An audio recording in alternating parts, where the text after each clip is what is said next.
گذاشته. سلام. سلام آقا یاسین، خوبی؟ آره. خیلی خوش اومدی به برنامه خودت. بله. بریم سر اصل مطلب. بله. بچه یعنی چی به نظر شما؟ بچه یعنی من، اون نفس، زندگی. مامان بزرگم میگه بچه همه زندگی بابا مامانشه. بابا بزرگم هم میگه بچه گوله نمک زندگیه. بچه که نباشه زندگی بی نمک میشه. آقا یاسین، بله. دیگه چی از بچه میدونی؟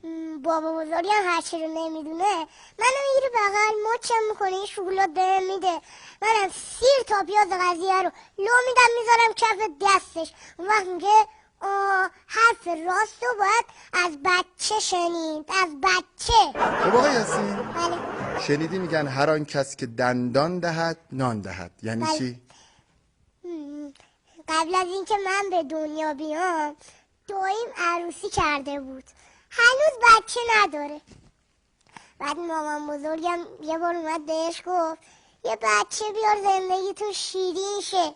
بعد میگه بچه پوشاکش خرج داره، بچه شیر خشکش خرج داره، بچه کلا خرج داره. بعد مامان بزرگم گفت هر کی دندونشو میده نونش هم میده، بچه روزیشو خودش میاره. بعد بهتر بگم هر آن کس که دندان دهد نان دهد.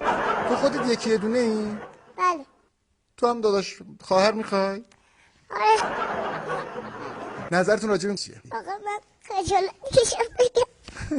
نمیتونم. نه خجالت نکش عمو. من اگر در آینده بخوام تشکیل خانواده بدم، آفرین. اگر خانومم یکی یه دونه باشه بعد خودم هم یکی یه دونه باشم، بچه همون چون نه دایی دارن، نه عمو دارن، نه خاله دارن، نه عمه دارن.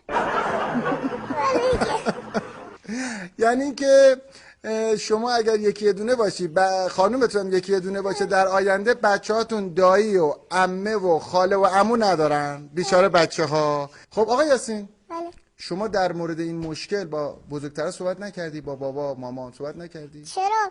یه روز بابام داشت با یخچالمون با پیشگوشتی برمیرفت. گفتم بابا من یه داداش میخوام. گفت برو بچه سر زیادی نکن، برو. رفتم. شما داداش و خواهر دوست داری؟ بله. من از خدا میخوام که انشالله یه داداش خوش